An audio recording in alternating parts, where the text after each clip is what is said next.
Good morning, students. Yesterday we have discussed about checkpoints of our chapter and we have completed the reading task of our chapter. So today we are going to discuss about exercise of our chapter. Firstly, MCQs. The light travel. As you already know, the light travel always in a straight line. So the B answer is correct. Next one, the place where a shadow is formed is called. तो वो place जहाँ पर एक shadow बनती है उसे हम क्या बोलते हैं? स्क्रीन बोलते हैं. The answer C is correct. Next one, during lunar eclipse the moon acts as. जब लूनर एक्लिप्स होता है तो मून किसकी तरह काम करता है? मून एक स्क्रीन की तरह वर्क करता है. During lunar eclipse the moon act as screen. Next one, which one of the following statement is incorrect. इनमें से कौन सी स्टेटमेंट इनकोरेक्ट है? तो बाकी सब स्टेटमेंट करेक्ट हैं, लेकिन the speed of light is 300 kilometre per second. This is incorrect statement. जो स्पीड ऑफ लाइट होती है वो 3 इंटू 10⁸ मीटर पर सेकेंड होती है. लाइट की स्पीड 3 गुना में 10⁸ मीटर पर सेकेंड. 3 को जब 10⁸ से मल्टीप्लाई करेंगे तो उतनी मीटर पर सेकेंड लाइट की स्पीड होती है. या हम कह सकते हैं 3 लाख किलोमीटर पर सेकेंड. तो लाइट की स्पीड होती है वो 3 लाख किलोमीटर पर सेकेंड होती है. तो ये जो स्टेटमेंट है इनकोरेक्ट है. Next one, which of these is a luminous object. इनमें से कौन सा एक लुमिनस ऑब्जेक्ट है? तो the burning candle is a luminous object. जो कैंडल बर्न हो रही है उसे लुमिनस ऑब्जेक्ट कहते हैं. लुमिनस ऑब्जेक्ट क्या होते हैं? जिनकी अपनी लाइट होती है. तो बर्निंग कैंडल की अपनी खुद की लाइट होती है. अब butter paper is an example of. Butter paper किसका एग्जाम्पल है? ट्रांसलूसेंट ऑब्जेक्ट का, क्योंकि ये लाइट को पार्शली अपने में से पास होने देता है. In a solar eclipse. Solar eclipse में क्या होता है? The moon come in between the sun and earth. Solar eclipse में मून सन और अर्थ के बीच में आता है.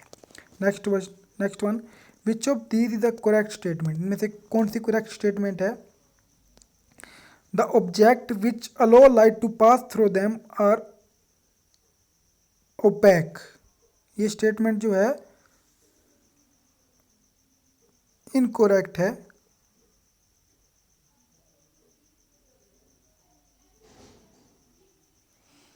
A shadow is caused by transparent object.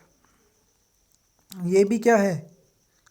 ये भी इनकोरेक्ट स्टेटमेंट है. शेडो जो होती है वो ओपैक ऑब्जेक्ट से ही बनती है. तो पहला भी गलत है, दूसरा भी गलत है. तीसरा, the moon is a luminous object. जो मून है वो एक लुमिनस बॉडी है. ये भी गलत स्टेटमेंट है. मून जो होता है नॉन लुमिनस होता है. Next one, light does not gate reflected from a mirror. Light एक मिरर से रिफ्लेक्ट नहीं होती. तो ये स्टेटमेंट जो है ये light does not gate reflected from a mirror, ये भी गलत स्टेटमेंट है. तो इनमें से करेक्ट स्टेटमेंट कौन सी है हमको ये बताना है. तो इनमें से light does not gate reflected from a mirror ये भी इनकोरेक्ट है, ये भी इनकोरेक्ट है, ये भी इनकोरेक्ट है और ये भी इनकोरेक्ट है. तो ये चारों जो स्टेटमेंट है ये चारों ही इनकोरेक्ट है. इनमें से कोई भी करेक्ट नहीं है. Next, fill in the blanks. A dash object emit light of its own. कौन सा ऑब्जेक्ट अपनी खुद की लाइट अमिट करता है? तो लुमिनस ऑब्जेक्ट. लुमिनस ऑब्जेक्ट की अपनी खुद की लाइट होती है. An object which allow light to pass through them is known as. जो ऑब्जेक्ट अपने में से लाइट को पास होने देता है उन्हें हम क्या बोलते हैं? Transparent object. जो अपने में से लाइट को पास होने देता है उन्हें हम ट्रांसपेरेंट ऑब्जेक्ट कहते हैं. A dash is a dark region form due to blocking of light. और जब कोई ओपैक ऑब्जेक्ट लाइट को ब्लॉक कर लेता है तो क्या फॉर्म होता है? शेडो बनती है. Reflection from a dash and dash surface can form an image. Smooth और शाइनी सरफेस से जब रिफ्लेक्शन होता है तो एक इमेज बनती है. जब कोई स्मूथ और शाइनी सरफेस लाइट को रिफ्लेक्ट करता है तो वो इमेज बनाती हैं. Next one, the butter paper is an example of a dash object. तो बटर पेपर किसका एग्जाम्पल है? ट्रांसलूसेंट ऑब्जेक्ट का एग्जाम्पल है.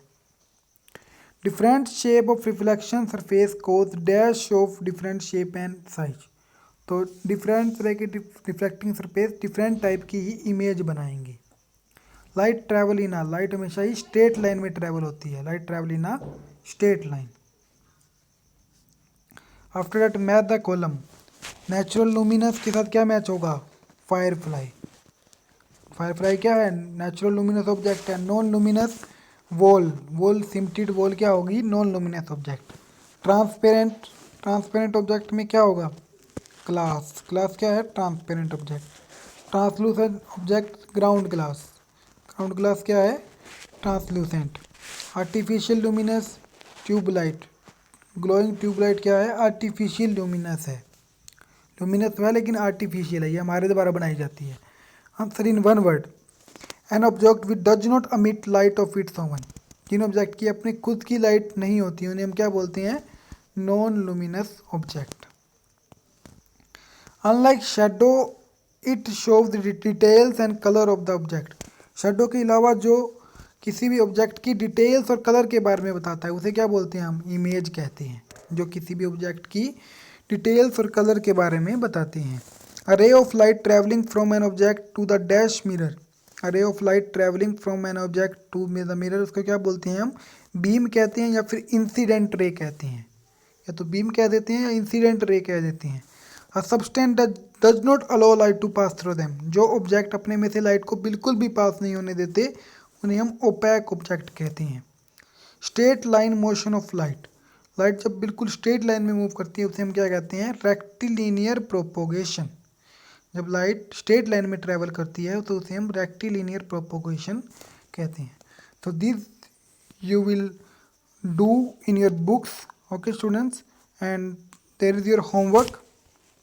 You will learn exercise and checkpoint of chapter 13. इस चैप्टर के आपने एक्सरसाइज और चेक पॉइंट्स लर्न करने हैं फॉर टेस्ट ऑन टुमारो। जो फ्राइडे को आपका टेस्ट होने वाला है उसके लिए आपने एक्सरसाइज और चेक पॉइंट्स लर्न करने हैं। Okay students, thank you.